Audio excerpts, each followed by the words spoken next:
wants to impugn Opal Roberts because of her father's occupation.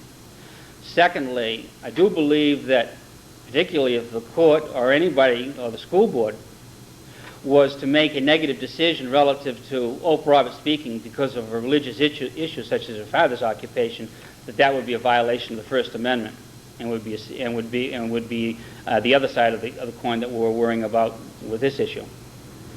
Another major issue is entanglement. I would remind the court, if I may, that this is a student-initiated, student-funded. They run bake sales for this. The students develop the ballots for this program. The students do the election of the speaker for this program. The speaker writes this program and doesn't have any input from anybody on this.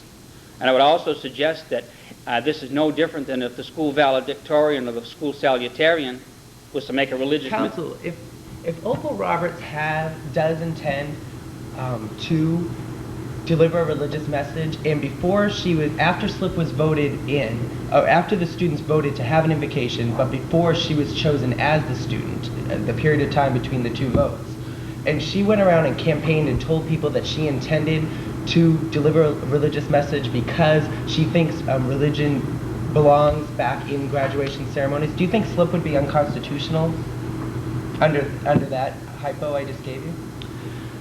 Your Honor, the way this court would have to look at that is government activity. Government activity is what this court is concerned about, school activity. And Opal Roberts making statements before an election would not be government activity. Therefore, there wouldn't be a problem with the Constitution in this matter. Entanglement being, as I was mentioning, a serious concern, very little or any entanglement. In Lee, the principal decided to have a religious speaker, went out and found a rabbi, and then told the rabbi how to pray. Your Honors, I see my time is up. May I draw a brief conclusion? Your Honors, the appeals court correctly held that SLIP does not violate the Establishment Clause because, one, SLIP is of secular purpose. Two, SLIP primarily neither advances nor inhibits religion. Three, SLIP does not involve excessive entanglement of government with religion. And four, no one is coerced under this program to participate in religion. For all the reasons advanced and all the reasons mentioned in our brief, we ask that you affirm the lower court's holding that CAT does not violate the Due Process Clause and SLIP does not violate the Establishment Clause. Thank you very much, Your Honors. Thank you, Counsel.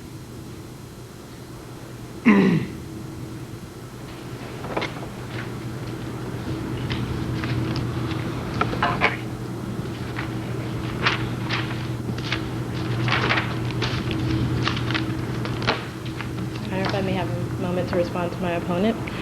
First of all, regarding the definition of invocation, the primary and first definition of invocation is to call upon a deity or spirit or a prayer. My opponent asserted that this is not the primary definition, and it is according to the Webster's New Universal Unabridged Dictionary. Also, as far as the disclaimer, ACLU v. Black Horse Pike found that a disclaimer does not absolve a government of its responsibility under the Constitution. This in itself does not keep the Alberton School Board from being responsible for this violation of the First Amendment. But Counselor, why should we find that ACLU case persuasive? In this case, it should be persuasive because a disclaimer in itself, that would be an easy way to get around constitutional rights if we would allow, just by printing mere words on a program, to get around this. The purpose of the Establishment Clause is to keep religion from being forced upon other people against their express will, and that's what's going on here. Also, as far as the language of Lee, the language in Lee does not require, may I finish this one? Yes. Thank you. The language in Lee does not require a formal religious exercise. It just says a religious message. In this case and other cases that have found violation of the Establishment Clause under pure religious messages. Thank you.